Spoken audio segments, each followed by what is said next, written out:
मंच पर आसीन कांग्रेस वर्किंग कमेटी के सभी सदस्यगण, हमारे परम सम्माननीय पूर्व प्रधानमंत्री परम आदरणीय मनमोहन सिंह जी, सारे प्रदेश के अध्यक्षगण, सीपीपी के सदस्यगण और कांग्रेस पार्टी की आन बान और शान, इस सभाघर में बैठे हुए उपस्थित एक एक कार्यकर्ता जो देश के हर एक कोने से आज यहां उपस्थित हुआ है। आज की सभा जनवेदना सम्मेलन एक महत्वपूर्ण कड़ी है इस देश में।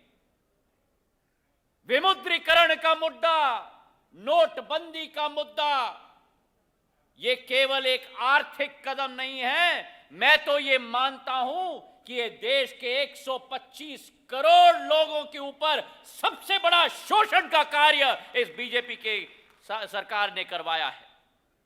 कांग्रेस का इतिहास, हम एक राजनीतिक दल नहीं हैं। कांग्रेस का अगर एक इतिहास रहा है तो कांग्रेस का इतिहास एक क्रांति का इतिहास रहा है।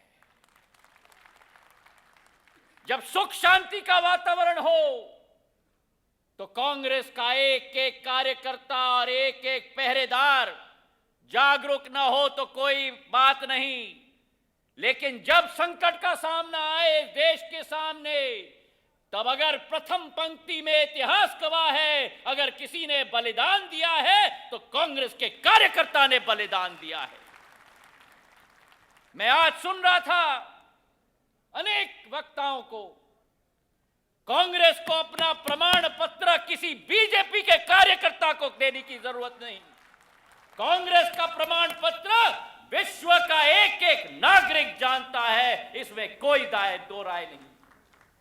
आज नोटबंदी के आधार पर एक ही सोच, एक ही विचार इस भाजपा सरकार, नरेंद्र मोदी की सरकार की, कि कर दो ऐलान बिना किसी प्लान।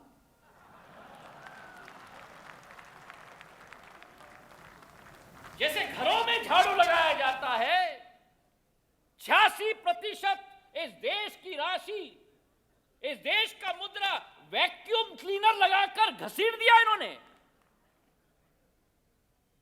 भाजपा की बहुत पुरानी सोच है, दिखा दो सपना सबका माल अपना। और ये उसी कड़ी पर चल रहे हैं। जो कठिनाई का सामना करना पड़ रहा है, मेरे पूर्व वक्ता, मेरी बहन सुष्मिता ने उत्तर पूर्व राज्य के बारे में बताया। वहां तो बार्टर चल रहा है, बार्टर। आईओयू के आधार पर अदम युग में पहुंचा दिया नरेंद्र मोदी जी ने इस देश को। बात करते हैं प्रगति, विकास और आगे बढ़ने की। किसान में त्राही त्राही चल रही है, खरीफ का फसल का दाम नहीं मिल रहा, रबी की बोनी नहीं हो रही, टमाटर, प्याज, गोभी का दाम मार्केट में देख रहे हैं, सड़क पे किसान लगा रहा है। अरे कांग्रेस मुक्त भारत, इन्होंने तो किसान मुक्त भारत करा दिया, दलित मुक्त भारत करा दिया, आदिवासी मुक्त भारत करा दिया। और ये विश्वास, चाहे रेडी वाला हो चाहे महिला हो, उस महिला की मैं बात करना चाहता हूं।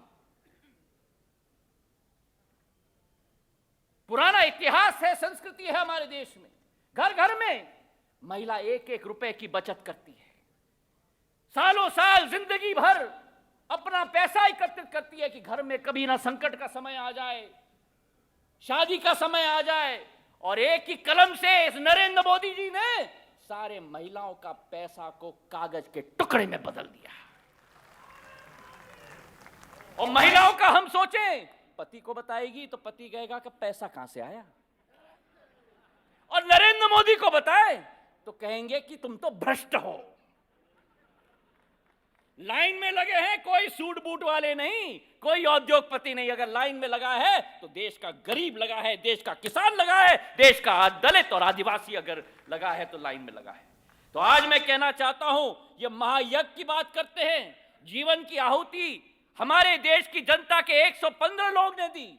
मैं पूछना चाहता हूं नरेंद्र मोदी जी से कि उस मां की क्या गलती जिसका बेटा कैंसर से पीड़ित था, 20,000 रुपए अपने बैंक से निकालना चाहती थी, 17 किलो के सिक्के दिए गए उसको। और जब उसने कहा कि 17 किलो में घर कैसे ले जाऊंगी, बैंक का मैनेजर कहता है लेना तो लो, नहीं तो भाड़ में जाओ। यह है नया भारत नरेंद्र मोदी जी का। उस महिला की क्या गलती जो अपने नवजात बच्चे को लेकर अस्पताल गई लेकिन भर्ती ना कर पाए क्योंकि पुराने नोट उसके हाथ में थे। 2 घंटे बाद उस बच्चे ने अपना दम तोड़ दिया। ये 115 मौतें किसी और पे नहीं जाती, ये बीजेपी सरकार और नरेंद्र मोदी जी के ऊपर जाती है। और हमने कहा था कि शोक संवेदना होनी चाहिए इस विषय पर। आज ये सभा में हमने किया है, चाहे असम के चाय बागान के हमारे कर्मचारी हों, केरल के मछलीवार हों, तिरुपर के हमारे टेक्सटाइल फैक्ट्री के लोग हों, आगरा के चमड़े के उद्योग के लोग हों, सारे के सारे बेरोजगार हो गए। आप कई राज्यों से आते हैं, सारे प्रवासी मजदूर वापस पलायन अपने अपने क्षेत्र में अपने अपने गांव में चले गए। बेरोजगारी की संकट हमारे ऊपर।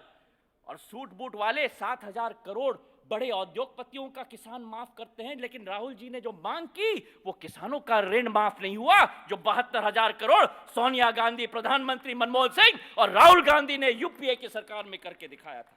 तो आज मैं आपको कहना चाहता हूं कि जो ये एटीएम की बात करते हैं, कैशलेस की बात करते हैं, क्या कहा जाता है एटीएम?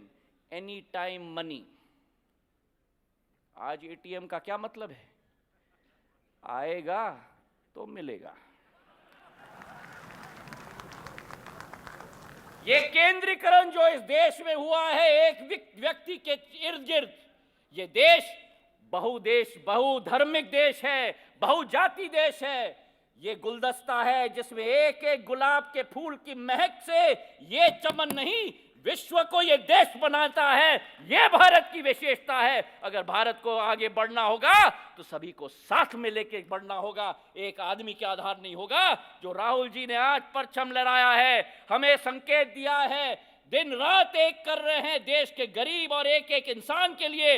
उनके संकेत को कांग्रेस का एक एक कार्यकर्ता, हम सब उस झंडे को लेकर तब तक कार्य करेंगे जब तक इस नरेंद्र मोदी के सरकार को नतमस्तक करके घुटने टेक कर कांग्रेस की सरकार यहां न स्थापित करें। कांग्रेस मुक्त भारत ये चाहते हैं, ये भूल जाते हैं कि देश की जनता एक कांग्रेस मुक्त भारत नहीं लेकिन एक कांग्रेस युक्त भारत स्थापित करेगी। धन्यवाद। जय हिंद, जय भारत।